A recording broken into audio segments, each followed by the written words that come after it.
을 포함해서 닷새간의 추석 연휴 끝이 났습니다. 지난해 기억하십니까? 불효자는 옵니다. 이런 현수막 붙었을 정도로 지난해는 이동을 좀 자제하자 이런 분위기였습니다만 지금 올해는 백신 1차 접종률 70% 넘은 만큼 가족 간의 만남이 좀 가능했던 그런 명절로 생각이 됩니다. 코로나 확산세가 하지만 좀 걱정입니다. 관련해서 전문가 연결해서 말씀 나눠보겠습니다. 한림대 강남성심병원 감염내과 이재갑 교수 전화로 연결하겠습니다. 안녕하십니까? 예, 안녕하세요. 예. 오늘 0시 기준으로 1,716명 신규 확진자가 나왔는데 지난 토요일부터 확진자 추이를 이렇게 쭉 보셨을 것 같습니다. 지금 네. 이 코로나19 상황 연휴 때 어떻게 판단하십니까? 네, 또 연휴기는 했는데 그래서 검사량이 줄어들기는 했지만 확진자 범위는 계속 이제 늘어나는 상황이었고요. 아마도 주말 역대 이제 확진자 수에 비해서 연휴 기간의 확진자가 더 많았거든요. 네. 그래서 특히 또 이제 연휴 직전까지 수도권에서의 감염 상황이 많았는데 연휴 내도 비슷한 상황이어서 네. 아마도 추석 이후에 일단 비수도권으로 유행 상황이 확산되지 않을까 이제 그런 우려점들이 있고, 그리고 이제 본격적으로 이제 검사가 제대로 시행되고 이제 의료기관들이 이제 본격적으로 이제 정상적으로 운영이 되기 시작하면 네. 확진자 범위는 상당히 늘어날 수도 있지 않을까 이렇게 예상을 하고 있습니다. 네. 우리가 이제 2,000명대를 기준으로 이제 판단하게 돼 버렸어요. 네. 예. 그리고 이제 연휴 기간은 1,700, 1,600, 1,800 이렇게 오르내리곤 있는데, 그리고 연휴 기간이었기 때문에 일반 평일과 비교해 봐서는 검사 건수가 좀 많이 줄지 않았을까 싶은데 그래도 1,700명이면 좀 위험한 수치인 거 맞는 거죠? 네, 그렇습니다. 저희가 이제 보통 추석 연휴 전에 네. 주말에 1,700명 넘었던 적이 사실 거의 없었고요. 네. 1,500명대 정도 확진자가 나왔었거든요. 네네. 근데 이제 추석 들어오기 바로 전주부터 이제 주말에 확진자가 좀 늘어나기 시작했고요. 네. 또 연휴 기간 내내 1,700명대 나왔다는 얘기는 어쨌든 확진자 숫자는 상당수 부분 늘어난 게 아닌가 이렇게 생각을 하고 있습니다. 지금 뭐 중환자들 전담하는 병상 가동률이라든가 이런 부분들은 어떻습니까? 네, 일단은 이제 추석 연휴 전에, 그러니까 이제 한 3, 4주 정도부터 조금씩 감소를 해서 지금 중증 환자 병상은 그때 4차 유행 한참일 때 한 450명까지 올라갔다가 지금 300명대 중반 정도까지 떨어져 있기는 하거든요. 네. 근데 지금 확진자 숫자가 늘어나고 있고, 또한 이제 예방접종을 안 했던 어르신들에서의 감염 숫자도 좀 늘고 있는 상황이라 지금 상황이면 추석 이후에 그런 중환자도 늘어나지 않을까 이렇게 예상을 하고 있습니다. 네. 그러면 지금 이 추석에 이동이 반영된 확진자 추이는 대략 언제쯤으로 예상하세요? 예, 되게 이제 접촉하고 나서 되게 일주일 이내에 이제 그 전파되는 환자들이 발생을 하거든요. 네. 그렇다면 이제 다음 주 정도에 이제 추석 때 이제 전국적으로 확산된 그런 유행 상황들이 악화가 된다면 다음 주 정도면 확진자가 얼마나 늘어날지 여부를 확인할 수 있을 것 같습니다. 주말 지나고 다음 주 초쯤 되면 서서히 좀 그 추석 연휴의 여파가 드러나겠군요. 네, 그럴 것 같습니다. 예. 네. 수도권에서 70% 이상의 확진자가 그동안 나왔었거든요. 네. 근데 이번 연휴 때 또 백신도 좀 몇 분들은 맞았고 하니까 지방 또 가야 되겠다 하신 분들이 많이 늘었을 것 같은데 우려되는 점은 어떻습니까? 네, 일단 이번에 이제 그 이동량이 지난 추석 때보다는 이제 확실히 늘었을 거라고 예상이 되는 상황들이고, 예. 또한 가족 간 모임도 뭐 접종자 4명, 미접종자 4명, 해서 8명까지 모일 수 있다 보니까 네. 작년보다는 훨씬, 작년 또는 이제 올해 올해 설보다는 네. 훨씬 더 많은 분들이 이제 모였을 거로 예상이 되거든요. 네. 그다음에 그러다 보니까 이제 수도권에 계신 분들이 비수도권으로 이제 이동을 좀 많이 한 게 확인이 되고 있고요. 그래서 저희가 이제 7월 말 8월 초에 휴가 기간 때 그 직전에 수도권이 유행이 심했다가 휴가 기간 끝나고 비수도권으로 확산됐던 기억들이 있는데요. 네. 아마도 그 상황이 이제 추석 이후에 이제 일어나지 않을까 생각이 좀 들고요. 그다음에 연휴 기간에도 계속해서 확진자들이 나온 부분을 보게 되면 이제 전통시장이라든지 또는 뭐 가족 내 모임이라든지 뭐 이런 곳에서 계속 이제 확진자가 좀 나왔었기 때문에 네. 그 상황들이 아마 이제 이번 주말 다음 주까지 반영돼서 어느 정도 유행 상황은 좀 커질 가능성이 높다 생각을 하고 있습니다. 유행 상황이 커질 것으로 생각하신다고 말씀하셨는데 그 기저에는 그게 있는 것 같아요. 난 백신 맞았다. 이 부분이 있거든요. 근데 백신 접종을 맞았다는 그런 생각과 아니면 그것 때문에 판단하는 것들 이게 좀 이 확산 추이에는 어떤 영향을 좀 끼칠 것으로 보십니까? 일단 이제 백신 접종자들에 대해서 이제 조금씩 방역 완화를 시작을 한 거잖아요. 모임 숫자에서도 제외를 해주고 또한 이제 추석 때도 모이고 그러기 때문에 일단은 어차피 이제 그런 기조로는 계속 갈 겁니다. 네. 근데 이제 우리들이 이제 생각해야 될 부분들은 어차피 윗 코로나라든지 뭐 단계적 일상 회복이든지 간에 백신 접종률이 올라가면 또 그만큼 거리두기를 이제 점진적으로 완화하는 상황으로 갈 거잖아요. 네네. 그러니까 균형점은 아마 비슷하게 계속 유지되지 않을까. 그래서 접종률이 오를 만큼 이제 방역을 완화할 거기 때문에 확진자의 숫자는 뭐 지금 수준 또는 더 늘어날 수도 있는 상황을 계속 생길 거고요. 다만 접종률이 올라가면 다행인 거는 이제 위중증 환자라든지 사망자는 이제 그 확진자 숫자에 비해서는 더 늘어나지는 않을 거를 기대를 하는데 아무튼 그런 상황이 돼야지 확진자가 좀 늘어나도 의료 체계가 버티고 또 사회적으로도 이제 그거를 이제 받아들일 수 있지 않을까 예상을 하고 있습니다. 우리도 지금 백신 1차 접종 70% 이상 맞고 있는 상황이고 젊은 층에서도 이제 백신 접종 꾸준히 지금 하고 있는 상황인데 우리보다 먼저 백신 접종률이 높았던 나라들에서 확진자가 계속 나오는 것도 방금 교수님께서 말씀하신 그 부분과 연관성이 있겠네요. 네, 그렇습니다. 그러니까 영국 같은 경우에 지금 이제 9월 달에 거의 4만 명 정도 확진자 나오고 있는데 사망자는 지난 겨울에 한 1,000명에서 1,500명 나왔는데 지금 100여 명 수준으로 매일 유지가 되고 있고요. 네. 그러니까 이스라엘 같은 경우도 지금 확진자 숫자가 10,000명까지 올라갔습니다. 근데 지금 사망자 숫자는 한 20-30명대 정도에서 유지가 되고 있고 싱가포르도 확진자 범위가 한 1,000명까지 올라갔는데 지금 사망자는 뭐 싱가포르 지금 사망자 범위를 좀 적게 카운트하긴 하는데 한두 명 정도만 발생을 하고 있거든요. 그래서 일단은 계속 상황이 예방접종률이 오르더라도 이제 그거에 맞춰서 이제 방역을 완화하는 상황들에 대해서 확진자는 분명히 늘어날 거고요. 다만 이제 위중증 환자, 사망자 숫자가 감소하는 형태로 갈 거라고 예상을 하고 있고 아마 우리나라도 아마 싱가포르나 이제 영국의 상황을 쫓아가지 않을까 예상을 하고 있습니다. 네. 찾아보니까 작년 추석 때 10월 초였거든요. 그때 100명대였어요. 네, 그렇습니다. 예. 그런데 불효자는 옵니다라는 플래카드가 붙을 정도로 상당히 심각하게 우리가 판단을 했는데 지금은 2,000명 정도를 우리가 생각하고 있는 거 아니겠습니까? 네. 여기서 더 늘어난다 그러면 어느 정도까지로 예상하세요? 그러니까 일단 이제 지금 이 코로나를 준비하면서 정부 차원에서의 준비 상황이나 또한 이제 의료계 차원의 준비 상황들이 이제 차곡차곡 진행이 돼야 되는 상황이긴 한데 일단은 지금 이제 정부 차원에서의 의료 체계 준비나 이런 부분들은 적어도 5,000명 정도의 확진자가 나오더라도 의료 체계가 부담을 갖지 않은 수준으로 유지하겠다. 뭐 심지어는 10,000명까지도 늘어나도 의료 체계 감당 수준을 이제 유지하겠다. 이제 이렇게 목표를 좀 사실 잡으려고 예상하고 있는 것 같습니다. 그래서 이제 국민들께서도 일단은 코로나19 예방접종률이 올라가게 되면 위중증 환자, 중증 환자는 줄 거니까 이제 그런 부분에서 확진자 숫자가 너무 늘어나는 거에 너무 힘들어하시기보다는 그만큼이나 위중증 환자가 이제 많이 발생하지 않나, 의료 체계에 부담이 가지 않나 이런 부분에 더 이제 신경을 좀 써주시면 좋지 않을까 생각을 하고 있죠. 그러니까 백신 접종률이 올라가면서 확진자가 주는 것이 아니고 오히려 늘어날 수도 있다. 다만 백신 접종으로 인해서 위중증 환자가 발생하는 비율이 확연히 줄기 때문에 그러면 앞으로 이런 시스템으로 간다 그러면 지금의 방역 체계는 어떻게 바뀌어야 되는 겁니까?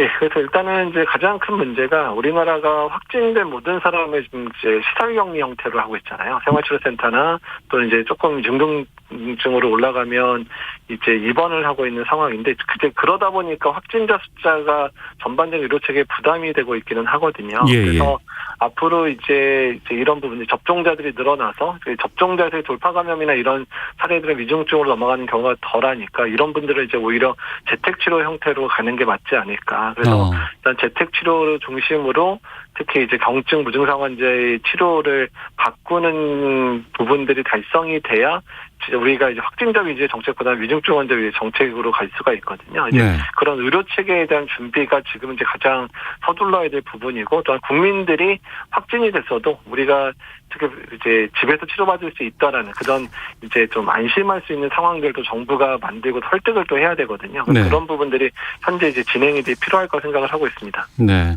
백신 접종 상황 좀 여쭤볼게요. 지금 1차가 접종이 3,600 650만 정도 71.22%고 2차 접종까지 마친 분들이 2,200만 43.24%입니다. 이건 전 국민 대비 이렇게 퍼센테이지가 나온 거고 지금 접종하고 있는 18세 이상으로 간다 그러면 훨씬 더 높은 수치로 나오게 되는데 이 수치는 지금 어떤 의미가 있다고 보세요?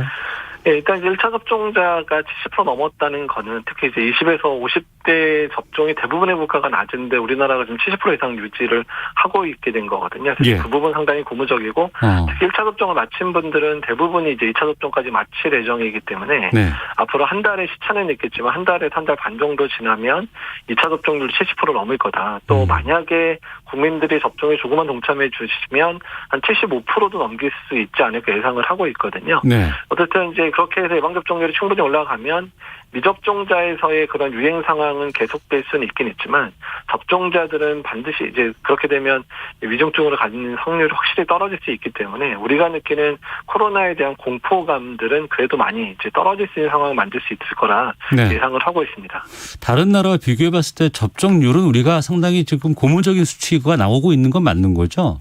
네, 그래서 이제 우리가 이제 접종이 빨랐던 국가라고 하는 대표적인 국가들이 이제 영국하고 이스라엘인데요. 네. 영국이 1차 접종 마친 사람이 70%, 71, 2% 정도. 근데 영국이 60% 넘은 게 4월 정도였는데 지금 9월까지 거의 10%밖에 못 올렸고요. 예, 예.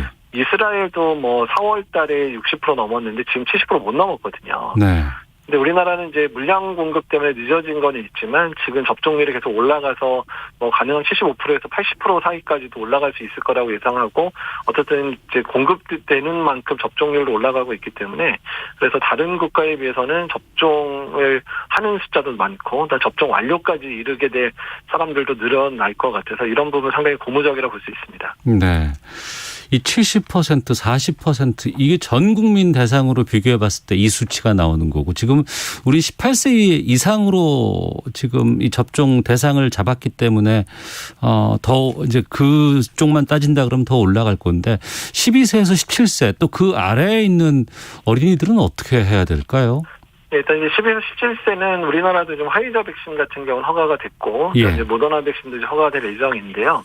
일단 정부 차원에서는 10월 이후에 접종을 하려고 하고 있고, 일단 9월 말이나 10월 초에 이제 그 10대에 대한 예방접종 계획을 발표하려고 그러는데 이제 현재까지 원칙만 발표돼 있는데요. 일단 집단 접종 형태로는 하지 않겠다. 그러니까 이제 고3들은 이제 예방접종센터에 뭐 반이 같이 가서 맞고 이랬잖아요. 그렇습니다. 그러지는 않고 일단은 개별적으로 학부모와 학생이 동의하는 가운데 접종을 하겠다.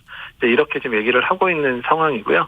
그리고 지금 외국 같은 경우에 이제 특히 남자에서 어린수록 이제 심근경색 빈도가 높기 때문에 그 부분에 대한 고민들이 많은데 이제 외국의 데이터들을 확보해서 접종의 강도를 어떻게 권고 강도를 어떻게 할 건지에 대해서는 아마 이제 이번 달 말 또는 다음 달 초까지는 결정이 될 것 같습니다. 네.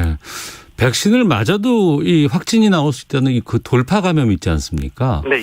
이 수치는 어느 정도예요, 지금?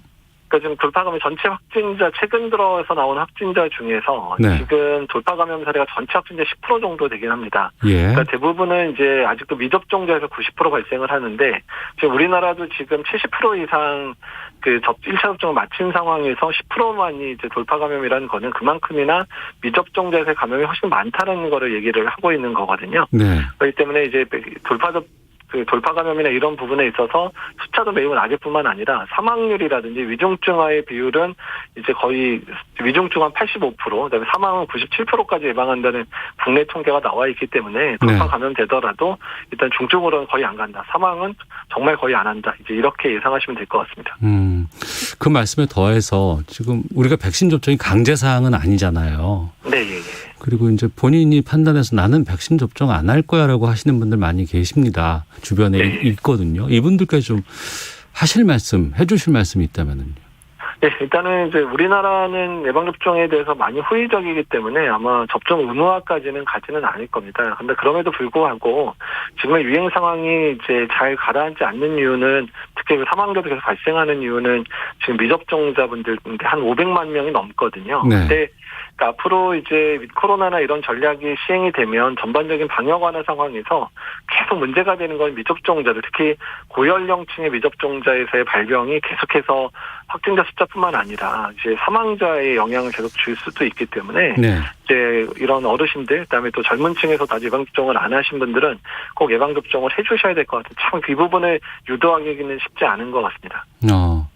이제 위드 코로나 얘기가 나오니까 좀 질문 드리겠습니다. 소상공인 자영업자분들은 빨리 이거 좀 지금의 어떤 제한하는 이런 방역 대책은 빨리 풀어줬으면 좋겠다. 이렇게 좀 말씀도 하시고 너무나 오래 이 코로나 상황에서 좀 힘들게 버텼는데 위드 코로나 되면은 이런 것들 좀 많이 풀릴 수 있습니까?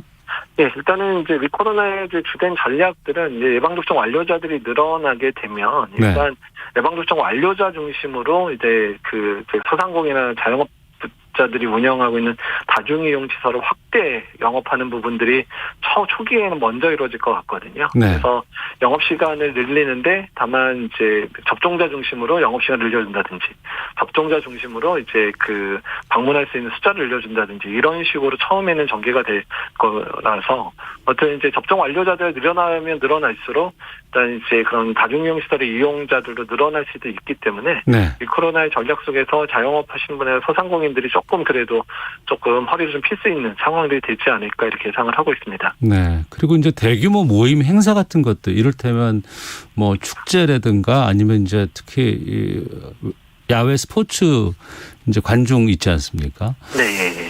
이게 일상으로 들어갈 수 있을까요? 이건 언제쯤 가능할까요?